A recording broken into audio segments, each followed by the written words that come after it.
Take one of these, and I will show you how you can get a trip to anywhere and taken with your brain.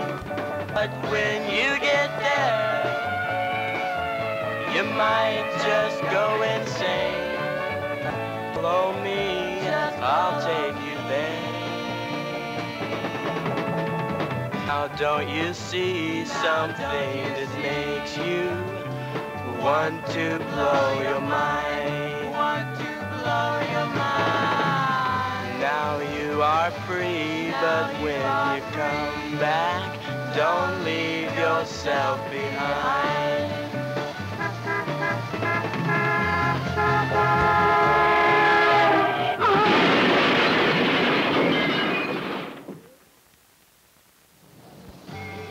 Followed me, I took you there. You followed me, you got nowhere.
Now, ladies and gentlemen, just give your immediate reaction.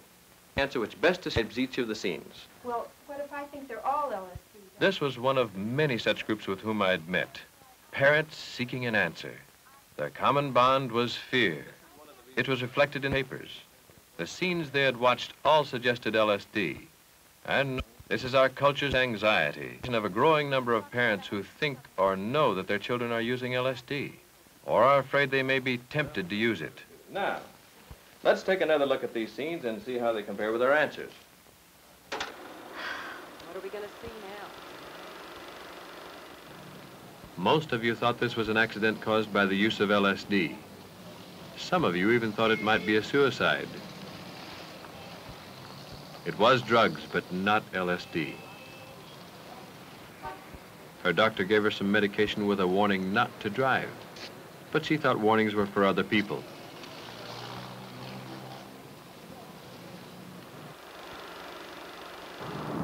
Nor is this a suicide induced by LSD or anything else. You might argue about who killed him, the enemy, the society that sent him to war, but one thing is certain, he didn't kill himself. The exotic party with dim lights has nothing to do with LSD. It's one of those desperate suburban affairs where everyone uses alcohol to escape his inhibitions and anxiety.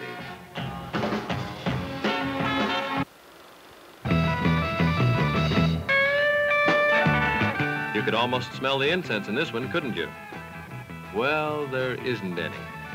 It's a school dance with adequate supervision.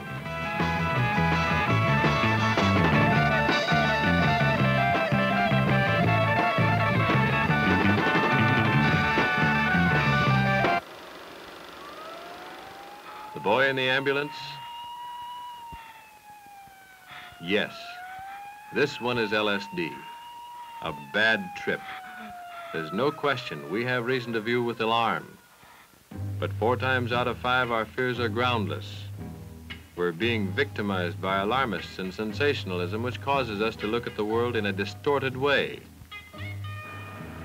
Times of rapid change produce anxiety and escape from anxiety. And parents have been put on the defensive by neighbors, the police, teachers, all of whom equate long hair or being different with drugs. Behind every head of long hair does not lurk a mind distorted by drugs. Some of the most thoughtful, studious, alert, and eager minds belong to our sons and daughters. If they're to become participating members of the world, we must allow them to be apprentice adults and to feel some of the satisfying that make it worthwhile to become an adult. Otherwise, it's only natural they'll run away from unimaginable dangers. Certainly there are dangers. There have always been dangers. But one thing is certain. We cannot help our children if we meet the dangers with hysteria and lies. Lies we tell ourselves, lies we tell to them. LSD. Now let's simmer down. Let's see what we can do. But what are you going to do, Dr. Wright? Dr. Wright? I had met with many such parent groups before, desperately seeking answers. When there was none, the anxiety grew intolerable and the defenses appeared. Most of them already knew the worst about LSD and were frightened. What they wanted to know was how could they get their children just as frightened. They began to describe to each other their frustrations at home in trying to get their children to listen to them. How can you study with all that noise? Daddy. Drowns out the racket from downstairs. What did you say? Nothing, I'm trying to get this trig problem. I thought I told you to get a haircut. I had to study for this test. It's always something. Now let me tell you something. Bill has tuned his father out. And where do you think he learned how to do that? He learned it from you, Mr. Jones. From me? Well, not just from you, Mr. Jones. From all of us. We teach them to tune out when we don't listen to them. John said there's going to be a great big war. They're going to drop atom bombs, and we're going to have to hide in the I'm on the phone with Judy. You know, it's really... They're going to drop... Tommy, your favorite TV program's on. Tommy, We go. start teaching it to them very young. Go ahead. Oh, no, it's just Tommy. And we never stop. Excuse us, Miss Larson. Do you mind if we ask you a question about the assignment? Yes? Do you think that the writer's implication was that the character was dreaming the whole story? It's established in Chapter 6 that... She's tuned them out, involved with their appearance, not their problems. If nobody listens, not even at home, a kid can feel pretty lost. All that drivel they talk. You make them conceited if you hang on every word they say. Make them think whatever they say is important. What they say is important. Sometimes it might even be a cry for help. Those hippies are at it again. The police arrested 8 more last night up on the strip. Oh, Daddy, you're always picking on them. Mary was there, and she said they didn't do a thing. It was the police. And it says right here that alcohol does more harm to your nervous system. Only the alcohol lobby doesn't want that known. Stop reading that underground trash and pay more attention to your homework. Oh, come on, darling. I never got good grades, and I caught a husband. I'll call you later from the club, dear.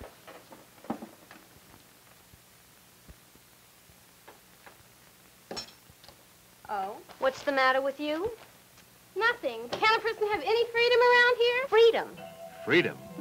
That's enough to frighten any parent. Her imagination is running wild. What does Nancy want? Just a minute. Are you going out barefooted? It's hot outside. I don't care what the temperature is. A young lady does not go out in public without her shoes. Nancy was testing, not consciously, but needfully. She was seeking the freedom to make the small decisions in her life, to have a sense of her own self. So, okay, I'll wear shoes. But you could worry about clothes for other reasons. Somewhere Mrs. Porter had read that long sleeves were being worn to cover needle marks. When she thought about it, she hadn't seen Josh with bare arms for a long time. She felt both foolish and frightened, but she had to find out. Well, after all, parents are not immune to the anxieties of our age. What's the matter, Mom? Oh, nothing, honey. Good night. But what has happened to the avenues of communication that we must check up on our children in the dark by flashlight? Kids today have no manners, no sense of values. Half of them are long-haired drug addicts. You just have to listen to the news or read the papers to see it. Are you going to just listen to the news, or are you going to listen to your kids? Dr. Wright, as much as I love Bill and Gina, I've got to say that they are rude and inconsiderate a lot of the time. And sloppy, too, especially Bill. What is it you want from them? Do you want to show them off like a new carpet in the living room? Are they just something else you own? Or are they individuals, their very own selves, who need you for the very special purpose of teaching them how to become grown-ups? Well, I think that my children have sense enough to leave LSD alone. But how can I be sure when it's so available? One of the foremost authorities on LSD is Dr. J. Thomas Ungerleider of the UCLA Neuropsychiatric Institute. I want you to hear what he has to say about it.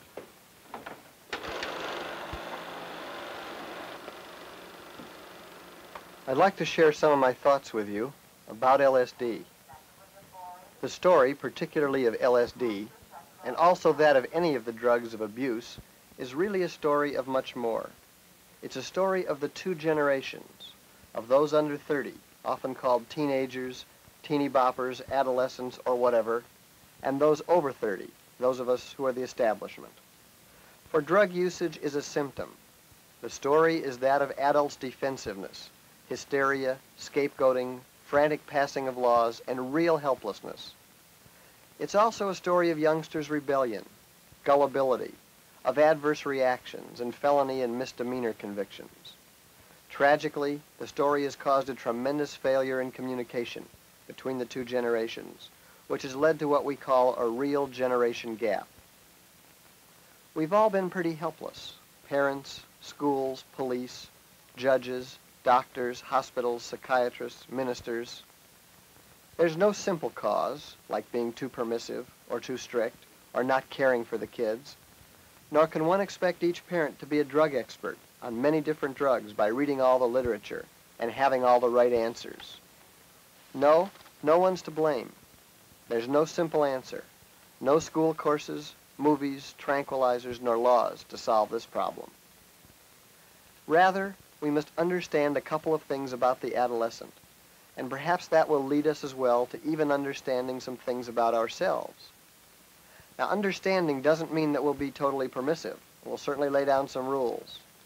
But what we have to understand first is the adolescent struggles with his sexuality and his angry feelings. There's no time like adolescence where these struggles are more difficult and where one has to work harder to find one's identity in life. Drugs like LSD give the tragic illusion to the youngster that he has no struggles and no problems with sexuality and anger. He can pretend to himself that he doesn't have to explore the world inside himself and the world outside himself.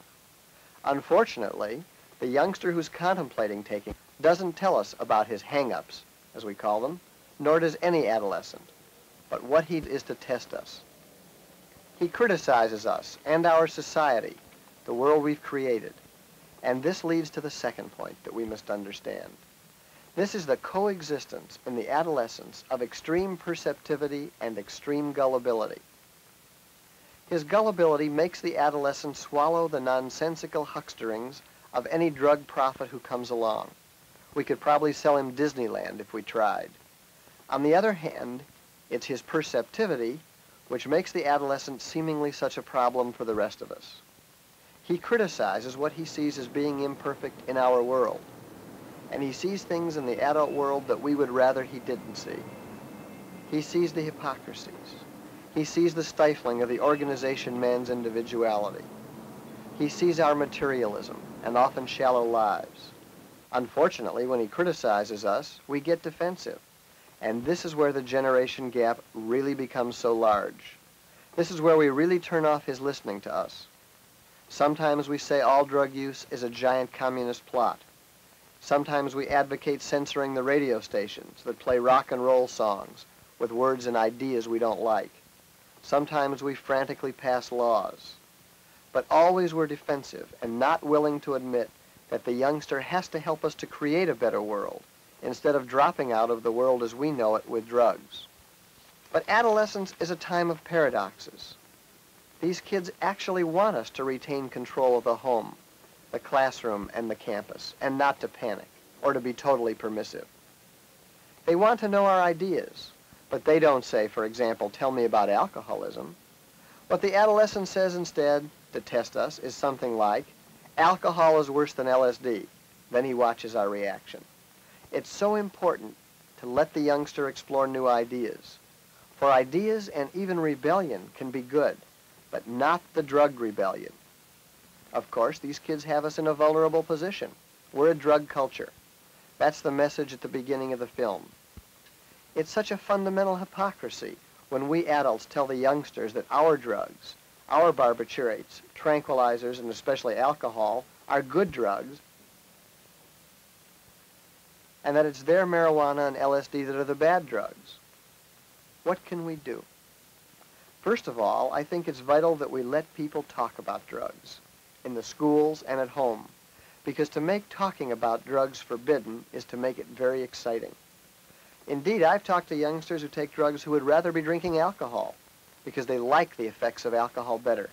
But when they're taking the forbidden drugs, they're thinking to themselves, what would Mom think if she knew? What would Teach think? Whereas they know if they're drinking alcohol and their teacher or parent found out, they'd probably just laugh and say, well, so what? We all drink too. Some of the schools that won't discuss drugs have the worst drug problems.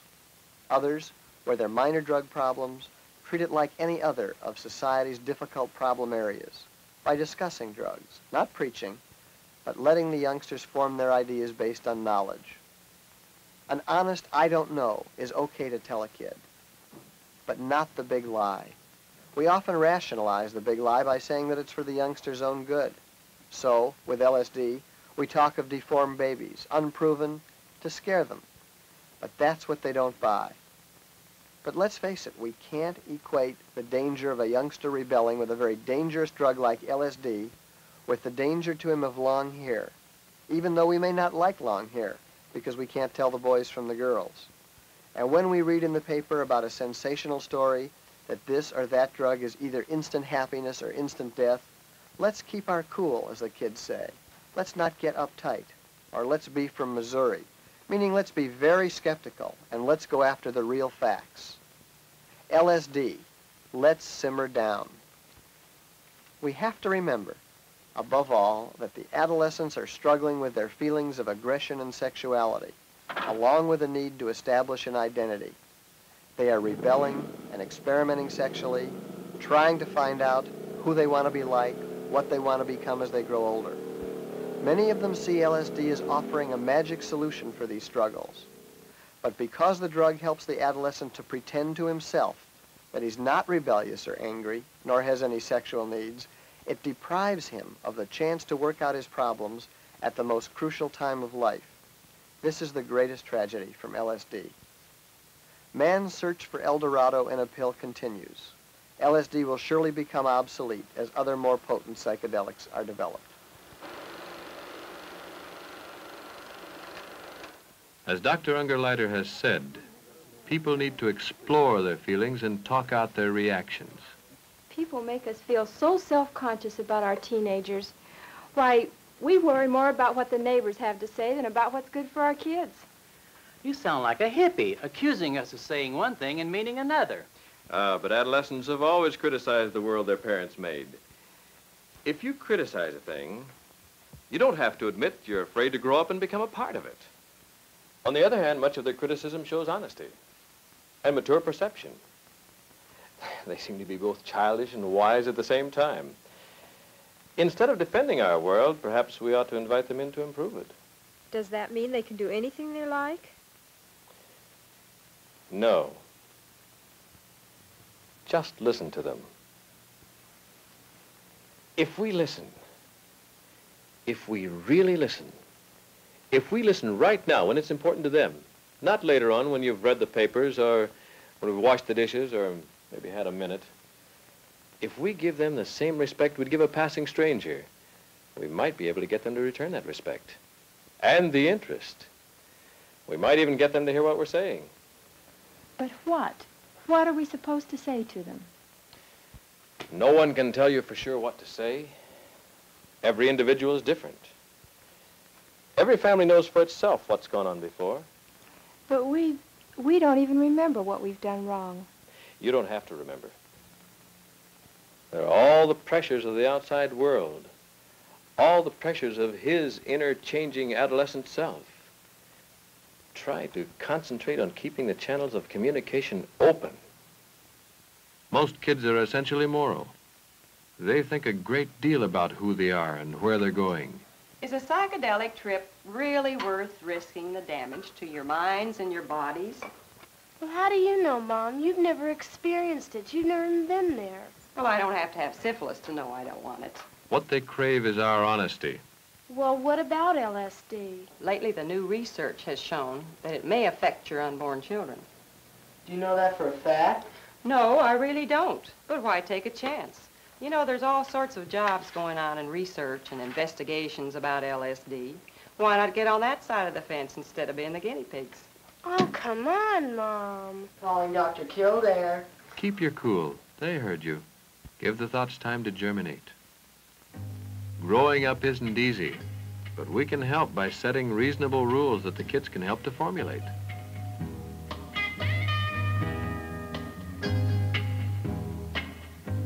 Rules about when to come home, and by skipping the non-essentials like clothes, fads, hairstyles, eating habits, speech mannerisms, things that have no basic importance and are certainly not worth endless arguments which only convince the youngster we can never understand him. Give him a chance to practice adult responsibility, to feel success and approval. There are times when hurt feelings and jumping to conclusions are simply inappropriate. So no matter how many times he may push you away in his struggle to stand alone, be there when he needs you. You know he isn't really all grown up yet. I'm really trying to be sincere, la la la la la la, but you just never seem to hear what I say. Like when I tell you how I feel and you say my ideas aren't real. You don't know what it does to me. What are parents for if not for listening? What are parents for if not to care? What are our minds for if not for thinking? What's a family for if not to share?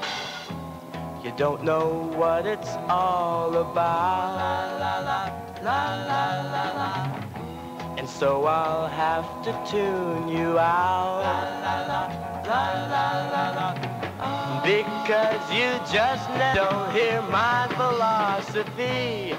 You don't know what it does to